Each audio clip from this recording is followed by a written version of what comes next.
Explication du début de la leçon. Donc chapitre 10, on commence au chapitre 10, droite dans le plan.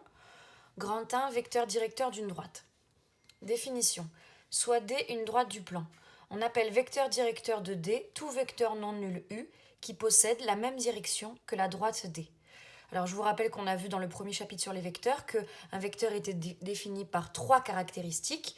Les trois caractéristiques étant la première, la direction, la deuxième, le sens, et la troisième, la longueur. Deux vecteurs sont égaux s'ils ont la même direction. La direction, je vous rappelle que c'est parallèle. Hop, deux vecteurs qui ont la même direction, ce sont deux vecteurs dont les droites sont parallèles, comme ça.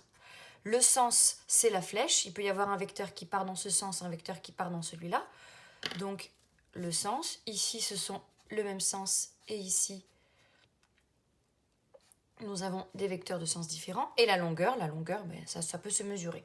Donc là, on nous dit qu'un vecteur directeur d'une droite, c'est un vecteur qui possède uniquement la même direction. Donc là, on voit la droite D qui continue, c'est une droite.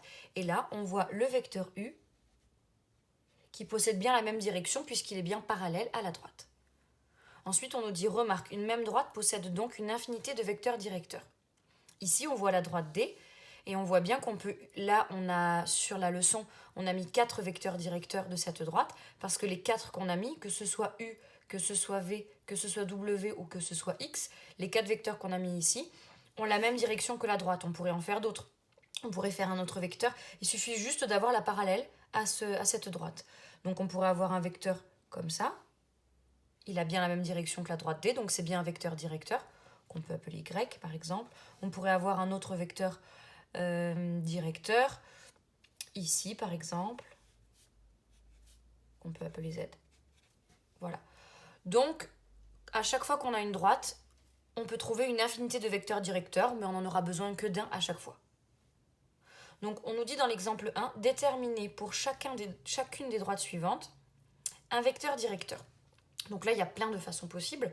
Ici, quand on regarde la première droite, par exemple la droite D1, on peut essayer de compter les carreaux. Donc, par exemple, on essaie de se mettre pile, pile, pile. Donc là, on voit que ce point-là, il est pile. On cherche sur la droite jusqu'à arriver à pile. Quand je dis pile, c'est arriver pile sur un carreau. Donc là, par exemple, ici. Et là, je relie. Et à partir de là, j'ai un vecteur directeur. Donc, ce vecteur directeur, je pouvais en trouver un autre, évidemment. Je pouvais partir de ce point-là et arriver jusqu'ici. Je pouvais le mettre dans l'autre sens. Donc ce vecteur directeur, je peux très bien le déplacer ailleurs, puisqu'on a vu que les vecteurs... On a vu dans le premier chapitre sur les vecteurs que les vecteurs, ça bougeait, ça se déplaçait, c'était pas fixe. Donc je peux le mettre par exemple ici. Je l'appelle U. Ou j'aurais pu évidemment choisir de le mettre ailleurs et dans l'autre sens, puisque ce qui compte uniquement, c'est la direction. Voilà, peu importe. Donc... U, V, W, etc. Donc, si je prends celui-là, le premier, on nous demande déterminer pour chacune des droites suivantes un vecteur directeur.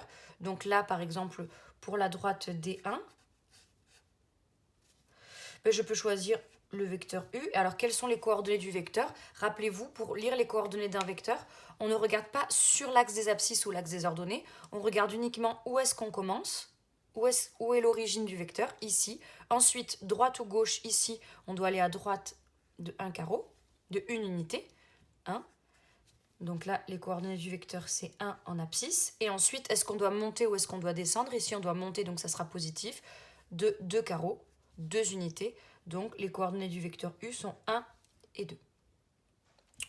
On aurait pu prendre un autre vecteur. On aurait pu prendre le vecteur V, et ce serait du coup moins 1 et moins 2, puisqu'on va à gauche de 1 et qu'on descend de 2 crans. Donc moins 1 et 2. Là, on nous demande un vecteur directeur. Donc moi, j'ai choisi celui-là, mais vous pouvez choisir un autre. Ensuite, maintenant, on va passer à la droite D2. La droite D2, ici, pareil, on va essayer de trouver un vecteur directeur. Donc là, c'est assez facile de prendre 2 points qui sont pile. Par exemple, là et là. Nous avons un vecteur qui est ici. Je vais l'appeler X. Et quelles sont les coordonnées de ce vecteur?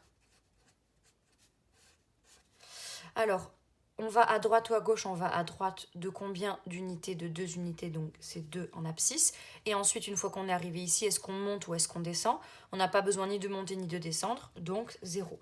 Et on a trouvé les coordonnées d'un vecteur directeur de cette droite. On aurait pu choisir un vecteur plus grand, ça aurait été 3, 0, 4, 0, 5, 0, etc. Ou un vecteur dans l'autre sens, moins 2, 0, moins 3, 0, moins 4, 0.